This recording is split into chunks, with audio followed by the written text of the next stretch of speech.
Can you believe it? Another donated bottle. Alberta Premium Canadian Rye Whiskey.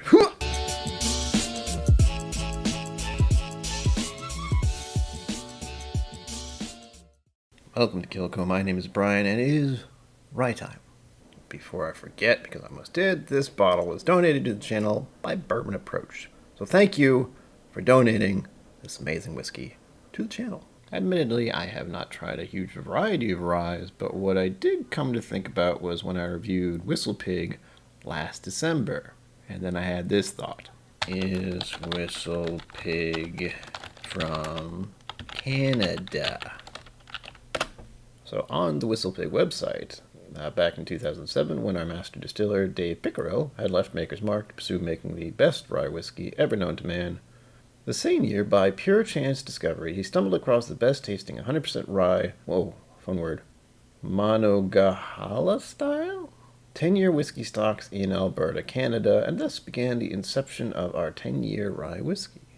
So at the very least, it is something they use or have used. I'm not going to try to figure out if they still use it, because that requires too much, and I just want to drink the whiskey. You can't tell right away, but I'm going to suddenly shove this right in your face, and you're going to see why I'm a little terrified of this whiskey.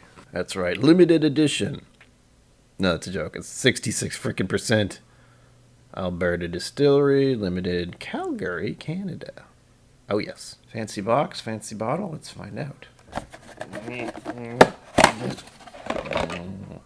Oh yeah, it's fancy. I mean, really, look at this thing. Look at it. Super fancy. It's even got the little strip on top. I'm not sure if this is a cork or not. This is going to make for some interesting opening. I don't know if I should keep these. Comment below if you think I should keep showing the cork fighting I have to do. What I am finding is the whole top is shifting. Alright, this is being difficult, so I'm just taking off the whole frickin' top thing here. And finding out what this is all about, I guess. Ooh. I wonder if this is a Canadian thing. There's no cork. Just plastic screw top. Pop. Yay. Once again, I did catch a whiff of this, and it is super rye. Super, super rye. Mm.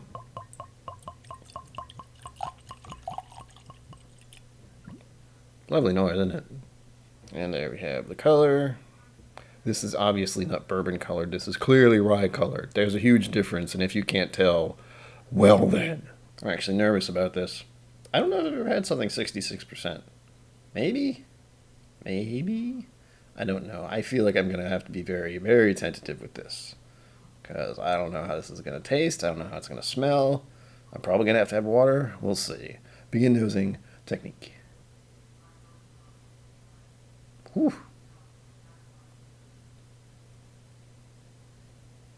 Alright. Hints of, gosh, this is like, what's the alcohol you use to, like, clean a wound kind of thing? That's the initial hit I got there. Either that or, like, a paint thing, which I've had before with some whiskeys. But yeah, that was intense. Let's keep going. There's something slightly fruity about this, I think. So far, the smell is not overwhelming or overpowering, and I'm not going raw, and it's not burning my nose. So that's good. Oh yeah, okay.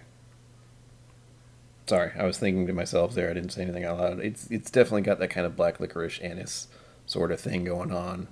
I don't exactly know which one. Some people just say licorice, but to me it always seems like a black licorice. Or some would even call it eucalyptus, and sometimes it even goes into mint. I'm only spouting all of this at you because it's one of the few things I remember with some of the whiskeys I've had over the past couple of years. It's like a metallic thing, too. I don't exactly know how to describe the smell of metal, but there's weird little things. Like if I say, do you know what a penny smells like? Or I can't even say quarter. But, at some point in time, you've had coins in your pocket and they've gotten a little warmed up or something like that. I don't know exactly how people can get the smell/taste of metal into their brain, but somehow I've done that once upon a time. I'm guessing I just ate a quarter or something once. Another thing people often say is pine. I'm not getting pine out of this. Oh, I stuck my nose too far. Woo! That felt fun. It's getting harder and harder to get notes out of this, so Maybe it's just because I've had it open, maybe because I'm trying to find more than there is, maybe it's just because it's high proof, I don't know. But really, I just want to taste it, and again, I'm mostly nervous because this is 66%, and I'm not exactly accustomed to drinking this high proof. It's like 50% is usually my wheelhouse, and this is, well, this will be an experience if nothing else. Thus why it's on film. On film, definitely recording directly to my computer. I just aged myself a little bit there. There we go.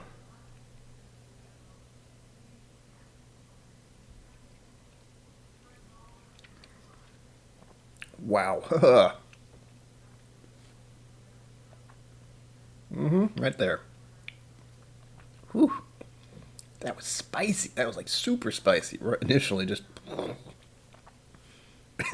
the only way I can describe it. It's as if I walked into a bakery and somehow you've smelled a bakery. Very, very. Have you smelled a bakery? Some people have not. Anyway, bakeries. You go in there, and as soon as you walk into that place, well, first of all, you actually smell it from the outside typically, and then you walk into the place and it just washes over, cinnamon, sugars, spices, that kind of stuff. Similar to that, just cranked up a good amount because that was a little overwhelming, honestly. And I'm just assuming that's because of the proof. It's still good, but I'm gonna have to drink a little more. I'm sorry, I'm just gonna have to keep drinking more. So here we go. And for this one, I'm gonna take just a little sip and pretty much dissolve all of it on my tongue. Don't know how long I'm gonna hold it on there because really high proof, as I've been saying.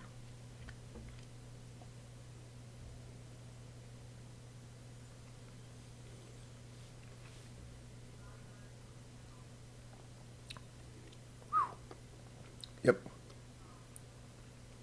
It's more eucalyptus to me, I think. Yeah, it is. I'm immediately reminded of the mint mouthwash I use. Ah, well, I've said numerous times tongue tingles. I got a little bit of that. And I'm not sure exactly what that's for. It's not the alcohol, honestly. It doesn't. I've gotten the tongue tingles on lower proof stuff. This is definitely there. And this one just doesn't really dry out your mouth. It pretty much just kicks up the saliva. All right, tasting. What does it taste like?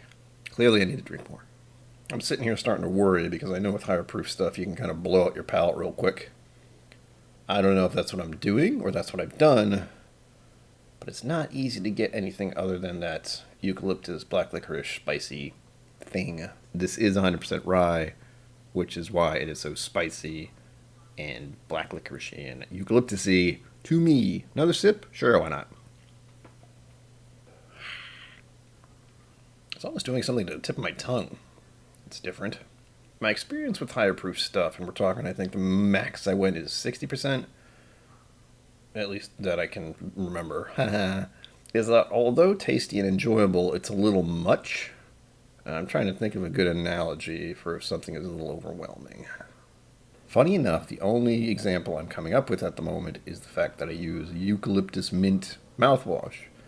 And I found out a while ago that, for whatever reason, it's not like I don't drink whiskey a lot, but it's alcohol, mouthwash kind of stuff, so it definitely burns like hell. But my mother actually told me that one of the tricks you can do to make it not hurt so much is just add a little water to it. And you can swish around your mouth without feeling that uncomfortable, eye-watering sensation. This is not like that. It did not make my eyes water, but it certainly was similar to just trying to use mouthwash straight. And it was a little overwhelming, as I said. All right, let's see if I can do this a second time. I'm going to say that the flavor wheel I'm using for this is up here. The only reason I've changed it is because the last one had a website and everything on it, and I don't like to promote or use anything that is something I'm not exactly familiar with, don't use, never tried. I just found the picture, picked it up, and then I, left the link down below, and it's a whole thing, and I don't want to promote it because I don't know what the hell it is. I just wanted the damn picture. So we're using something else. Should be up here, I hope. With this one we have winey cereal, fruity, floral, peaty, fainty, sulfury, and woody. I will begin with, let's go to fruity first. All right, the only thing that kind of sticks out for what I'm smelling is what I said at the start was sort of this weird alcohol thing. It's not there as much anymore, and I did say like a cleaning alcohol kind of thing for wounds, I think. But they have things here like nail varnish remover, bubblegum, brilebream, I don't know what that is, acid drops, Terps and paint. And I should remind you that that smell is no longer there. That was probably just the initial thing. Neck pour, all of that. Don't judge. I know I'm going to enjoy drinking this. Don't worry. All right, now I moved over to the woody area because it has certain things that I was thinking of anyway. Okay, this one's under new wood. And they have stuff like pepper, allspice, and nutmeg in there. I would say maybe allspice. I'm trying to remember nutmeg. It's not coming to me, but I'd say allspice. That sounds pretty good. All right, we've switched to old wood because some of the things in here are popping out at me. Metallic is one I said before, and they have something here called camphor. I feel like I should know what that means. I don't know what that means. And then we have the woody toasted area here. It says licorice, which I did say that is something very common I get on Rise, and many other people do. But they also have a couple others on here where I just go, woo. So like fennel and aniseed, I'm not sure what those mean. I'll have to look into it. Could be in here, I'm not sure. All right, I'm actually going into the sulfury category, not because I think it smells like sulfur, it doesn't, but they have some interesting ones in here that, pencil eraser is one that's on here where I went, maybe. The rest of them are pretty extreme. It's like new rubber, bakelite? I don't know what that is. Electric cables, burnt rubber. I don't have any of that, and that is under the rubbery category. At best, it's maybe got a slight pencil eraser thing to me. But I'm having to stretch pretty far to get that. All right, I'm looking around on this thing, and we have the floral area. Not a huge amount of these are jumping out at me, but there are little things on here where we got into the leafy area, and we have stuff like fir tree and pine nuts. And I'm not sure if that's like the in-between with black licorice and mint or something like that, but, I can throw those words in there. Maybe some people will get those. I'm not getting them as a major thing on here, but, once I saw the word, I'm like, maybe, kind of. Another one that was on here, which I'm not even sure if that's what it smells like, because I'm not sure what it smells like. We have hay-like and sage. I'm trying to remember what sage smells like, and it's just, again, put my nose in the glass and going, maybe? All right, so here's what I'm going to do. I'm going to add 3 drops of water, and then I'm going to find the official stuff, which literally is on the back of the box, and thankfully I managed to avoid reading up until this point. Okay, this won't show up on camera, but 1, 2, 3 tasting notes. As soon as I read that, I stopped, thankfully.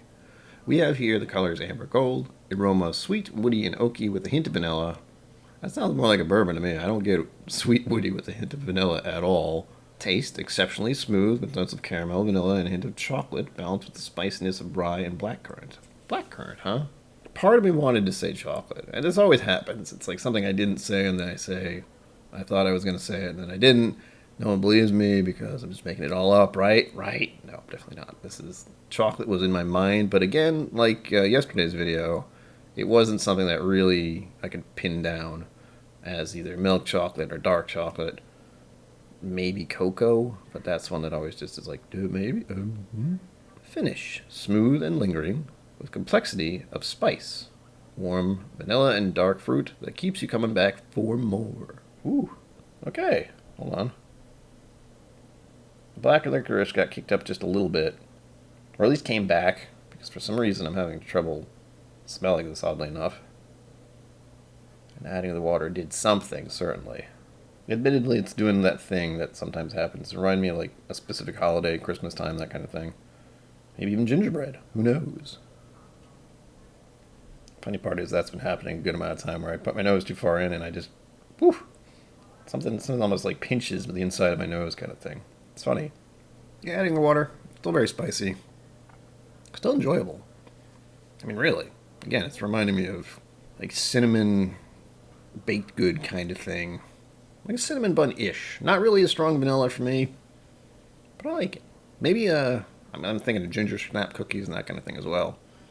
So a spicy adventure, to say the least. Well, there you have it, folks. 100% Canadian rye whiskey stuff. Kind of nuts, and definitely reminds me of Whistle Pig. And I guess I'll say, if you want to see the Whistle Pig review, I'll attempt to remember to put it up there. Or for at least one of them. There were 3 little samples, and they were all very tasty. Anyway, till next time. Live long and prosper. Don't forget to be awesome and sláinte. Thank you for joining me on KIllco. Please remember to like and subscribe, and I'll see you next time.